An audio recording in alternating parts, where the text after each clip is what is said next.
दुश्मन चाहे कोई विमान, हेलीकॉप्टर या अत्याधुनिक ड्रोन लेकर आए, उन्हें अब यहां आकर फिर भागने या बचने का मौका नहीं मिलेगा, क्योंकि अब जल्द ही भारतीय सेना में एक नया और पावरफुल डिफेंस सिस्टम शामिल होने वाला है।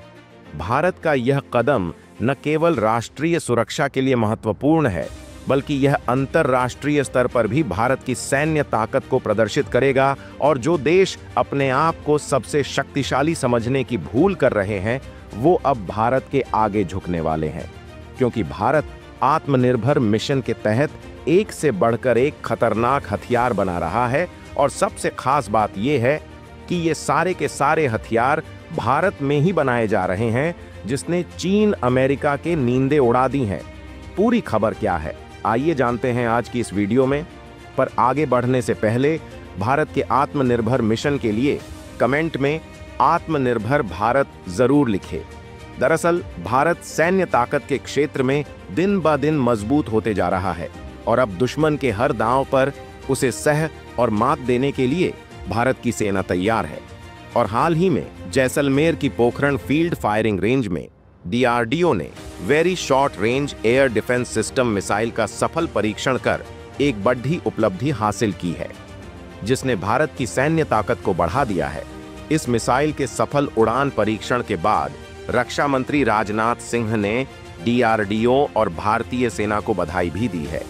गौर करने वाली बात यह है कि यहां पर बेहद कम दूरी की एयर डिफेंस मिसाइल सिस्टम के 3 सफल परीक्षण किए गए, जो 4th जनरेशन का डिफेंस सिस्टम है और इसे बेहद कम दूरी पर कम ऊंचाई वाले हवाई खतरों को बेअसर करने के लिए बनाया गया है।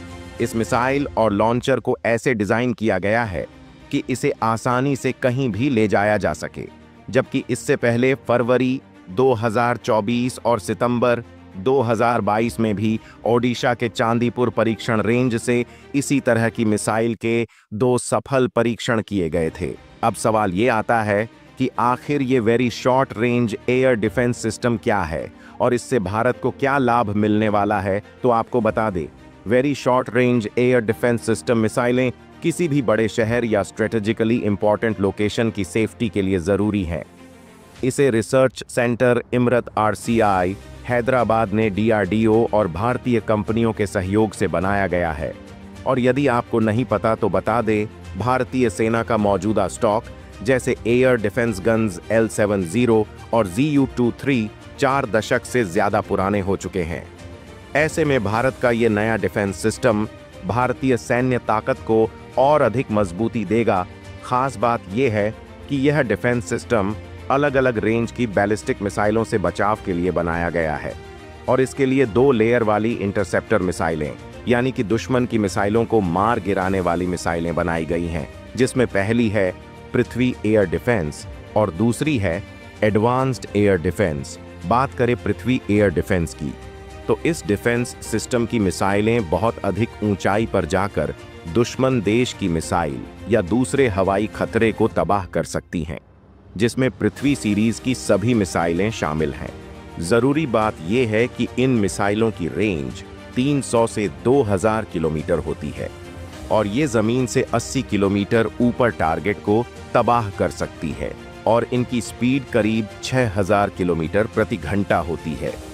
वही बात करें एडवांस्ड एयर डिफेंस की, तो एडवांस्ड एयर डिफेंस की मिसाइलें कम ऊंचाई वाले टारगेट्स को मार गिराने के लिए बनाई गई हैं।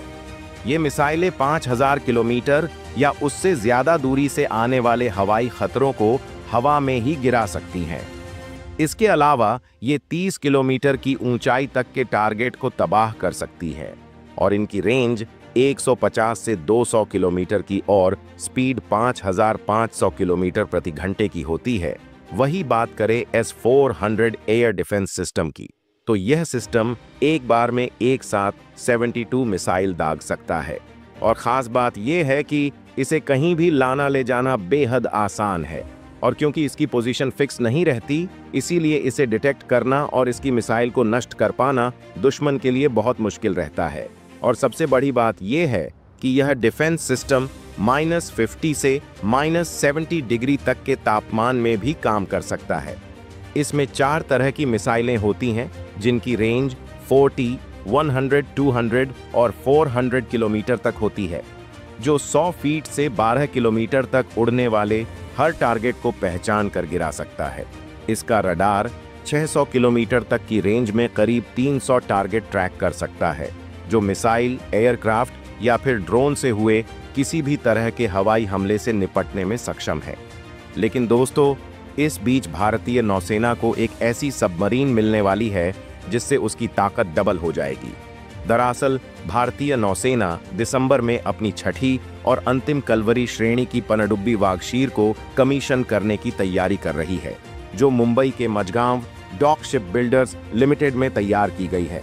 जबकि समुद्री सीमा पर अपनी मजबूत पकड़ बनाने के लिए भारत अभी फ्रांस के साथ 3 और ऐसी पनडुब्बियों के निर्माण पर चर्चा कर रहा है।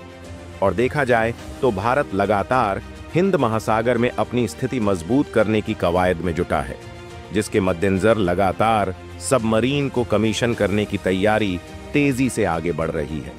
पर सवाल ये है कि आखिर ये पनडुब्बी वागशीर क्या है? क्यों भारत इसे अपने बेड़े में शामिल करने जा रहा है? तो आपको बता दें, इस सबमरीन का निर्माण 23,562 करोड़ रुपए के प्रोजेक्ट 75 का हिस्सा है। इन कलवरी श्रेणी डीजल इलेक्ट्रिक अटैक पनडुब्बियों का निर्माण यार्ड में किया गया है, जिसमें फ्रांसीसी फर्म नेवल ग्रुप से टेक्नोलॉजी ट्रांसफर किया गया है। ये पनडुब्बियां कई तरह के मिशन को पूरा कर सकती हैं, जैसे दुश्मन के जहाज़ों और पनडुब्बियों को नष्ट करना, लंबी दूरी तक हमले करना, खास अभियान चलाना और खुफिया जानकारी जुटाना। और अगर आपको नहीं पता तो बता दें, भारत हिंद महासागर में अपनी स्थिति मजबूत करने के लिए Mazagon dock ship builders limited में ऐसी 3 और पनडुब्बियां बनाने के लिए फ्रांस से बात कर रहा है, जिससे हिंद महासागर में चीन की बढ़ती ताकत और नियमों पर आधारित अंतर्राष्ट्रीय व्यवस्था को चुनौतियां मिल रही हैं। जबकि इससे पहले 29 अगस्त को भारत ने विशाखापत्तनम में अपनी दूसरी स्वदेशी परमाणु शक्ति से चलने वाली बैलिस्टिक मिसाइल पनडुब्बी INS अरिघात को शामिल किया था।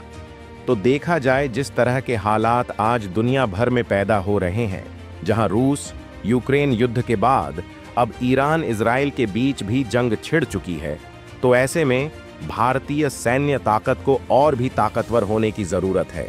और इसके लिए भारत एक के बाद एक बड़े कदम उठा रहा है। और हाल ही में भारत ने very short range air defence system missile का सफल परीक्षण कर एक बड़ी उपलब्धि हासिल की है, जो देश की आत्मनिर्भर रक्षा क्षमताओं को और मजबूत करने की दिशा में एक महत्वपूर्ण कदम है। और हमने आपके लिए काफ़ी रिसर्च किया है, उसके लिए वीडियो को एक लाइक करके चैनल को सब्सक्राइब कर लीजिए, साथ ही बेल आइकन को ऑल पर सेलेक्ट करें। जय हिंद,